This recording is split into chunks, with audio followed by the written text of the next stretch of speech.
Oke, ini kita mau ngomongin lagu 10 Budak Hitam yang lagi rame sekarang ya. Sama gue juga mau ngejelasin kenapa nih lagu tuh sampai bisa jadi meme. Emang ada hal absurd apa di ini lagu sampai bisa jadi meme? Pertama-tama tuh kita mesti trace dari background ini lagu ya. Jadi ini lagu tuh dipostingin jadi meme tuh awal-awal gara-gara anak Facebook ya. Orang-orang sih pada ngomong nih asalnya dari OKSD. Cuman kalau gue trace-trace malah bukan dari OKSD, malah ini gue nemunya dari Sungut Lele. Yang pertama kali posting gue liatnya si Rama Skizo pas 6 Mei. Ya mungkin aja gue kelewat, atau bisa juga kan nih oke Sobat Dungu ini suka postingin yang hardcore-hardcore. Mungkin aja video aslinya tuh kena pedoman jadi hilang. Ya lu silakan koreksi kan kalau gue ada yang kelewat atau gue salah juga. Ya, jadi tuh pertama kali tuh dipostingin sama si Rama Skiso. Kalau yang gua nemu itu dia postingin video Drake tuh nyanyi-nyanyi. Ya itu 10 budak hitam. Terus komenan-komenannya pada ngomong katanya, buset dah ini lirik kok rasis bener. Ya kenapa ini lagu orang bisa nganggapnya jadi meme yang lucu atau bisa jadi epic? Ya karena ini meme itu racing alias rasis. Orang-orang pada bilang gara-gara kata budak, bukan budak. Orang-orang juga gua rasa udah pada tahu itu kata Melayu itu artinya bocil alias anak kecil. Yang kita permasalahin itu tuh dari judul sama backgroundnya pertama-tama. Terus yang kedua, komenan-komenan orang Indo lu perhatiin itu pada ngomong katanya, udah deh 100 ringgit borong dapat gak? Atau bilang beli separuh berapa? Itu yang paling ngehe ada satu orang anjing nulis tuh, $100 gue beli sama kandangnya. Ini kan dijelas-jelas ngehe, ini orang tuh ngarang-ngarangnya ke racing-racing. Terus lu perhatiin juga liriknya itu sebenarnya tuh kata-katanya tuh racing yang disamarkan. Ya mungkin bisa aja gue yang salah ya, tapi gue sampai bikin cocokmologinya. Nih cocokmologi kalau lu kagak percaya ya kita pertama-tama kita samarin dulu lah ya. Kita jangan bilang orang hitam atau apa. Kita bilang aja korban kerja paksa atau Romusa Barat. Ya pertama-tama lihat tuh liriknya itu tuh yang ada kata tanamnya ini. Itu tuh tanam itu biasa tuh orang-orang yang kerja paksa itu disuruh nanem. Ya nanemnya ya tebu lah, kapas, tembakau. Cuman ya lirik lagunya nggak berani lah anjir. Kalau misalnya dia udah ngomong jas-jas kapas, tebu, tembakau, dari zaman dulu udah heboh kali itu, udah bisa di demo itu lagu. Jadi gue bilang emang ini disamarin. Terus kalau lu bilang katanya, bisa aja lu bang, itu kan bisa juga beternak. Nah ini yang salah nih.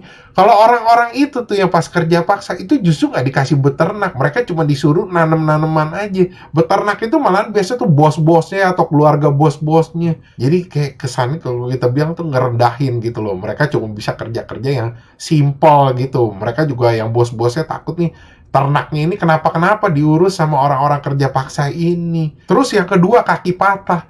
Itu tuh kalau pas zaman kerja paksa tuh orang-orang tuh yang kerja paksa misalnya kabur atau ngapain gitu. Itu kaki bisa dipatahin biar mereka kagak bisa kabur. Atau kalau yang mereka lebih ekstrim lagi bosnya baru datang tuh kaki udah dipatahin atau dikasih pemberat-pemberat atau borgol biar mereka kagak bisa kabur. Itu kan sebenarnya mirip banget. Terus yang ketiga lu itu minum air keruh. Nah, minum air keruh ini jadi pas zaman dulu kerja paksa tuh. Mereka kagak dikasih minum air bersih. Lu jangan mikir zaman dulu kagak ada filter ya. Udah ada filter, cuma emang nggak secanggih sekarang. Jadi biasanya tuh yang misalnya dipakai kain, pasir gitu buat supaya airnya bening tuh yang minum bos-bosnya aja. Jadi misalnya orang-orang kerja paksa itu minum air dari sumur, dari kali tuh yang butek-butek. Sampai-sampai tuh pas zamannya udah ada pasteurisasi itu ke pas kerja paksa itu mereka kagak dikasih minuman yang misalnya mesti dimasak itu dipanasin. Itu bos yang minum, mereka tetap minum air-airan butek. Terus yang terakhir nih yang kalau gue bilang parah, itu kan jatuh dari papan. Nah papan ini, board ini sensitif kalau zaman dulu. Jadi mereka tuh ngacu tuh buat lining to the board. Misalnya tuh mereka tuh kayak disuruh berbaris tuh ke papan. Nah ini tuh bisa ngacu ke dalam dua hal. Satu auction board, yang kedua hanging execution board. Dan ini apa? Jadi yang pertama auction board itu jadi mereka tuh dijejerin gitu. Mereka tuh dilelang gitu. Istilahnya kayak dijual lah orang-orang kerja paksa ini buat jual beli. Terus kalau hanging execution board itu mereka dijejerin, misalnya mereka tuh yang ngelakuin kejahatan itu, mereka digantung. Jadi itu tuh board itu tuh kesannya kalau zaman dulu itu arah-arahnya rasis. Sebenarnya ada satu lagi yang di luar cocokmologi gue. Itu yang kambing itu kenapa mesti hitam anjir, dia kesannya ini lagu kayaknya mestinya semuanya hitam ya. Kayaknya kalau gue bilang emang ngarang-ngarangnya ke sono ya. Ya, coba lu lihat ya, perhatiin cocokmologi gue sebenarnya udah pas belum atau itu. Ya lu silakan komen, ntar kita coba bahas, kita bedah lagi. Misalnya lu gak setuju atau setuju gitu, kita bahas lagi lebih dalam ini kata-kata liriknya. Terus kalau dari segi judul sama background, kenapa gue bilang ini racing, itu tuh jadi judul tuh bukan kata budaknya yang difokusin tuh, kenapa mesti ada kata item. Terus background ini lagu juga dark bener anjir. Jadi ini lagu sebenarnya ada lagu originalnya pas zaman barat itu tuh emang zaman dulu tuh emang lagu zaman kuda gigit besi. Itu emang ada lagu rasis gini yang dinyanyiin sama bocil-bocil, dibilangnya nurse rhyme song. Nah itu tuh kayaknya liriknya itu banyak yang rasis-rasis kayak gini. Gue sebenarnya nonton sih dari Mojo News ya.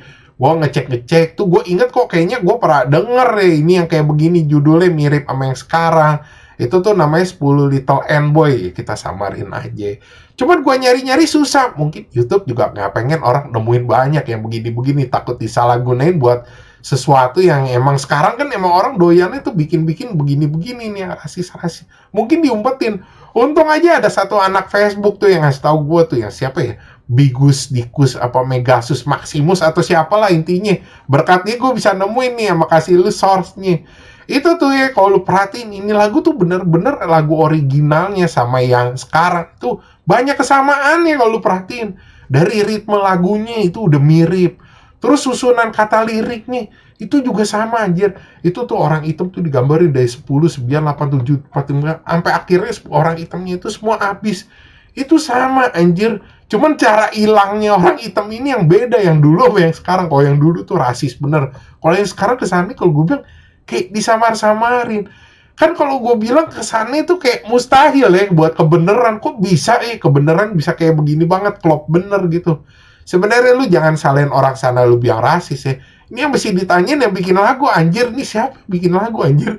Ini bikin lagu kesini emang kalau gue bilang nih orang ngarang-ngarangnya gue udah bilang udah fix ke sana lah. Jadi kalau menurut gue wajar aja orang-orang sini pada nanya ini lagu apaan. Coba sampai mereka jadiin meme juga. Cuman ya saat yang gue lagi mikir, orang-orang sini bisa aja anjir nemu-nemu ya lagu di jadul kapan tahu di Malaysianya sendiri. Di sini bisa ketemu anjir, bisa dijadiin meme. Ini orang-orang sekarang yang bikin meme memang rada kagak masuk akal juga kalau gue bilang ya, jago-jago aja kalau gue bilang. Oke, sekian gitu aja pembahasan dari gue. Thanks for watching. Jangan lupa like, subscribe. Thank you.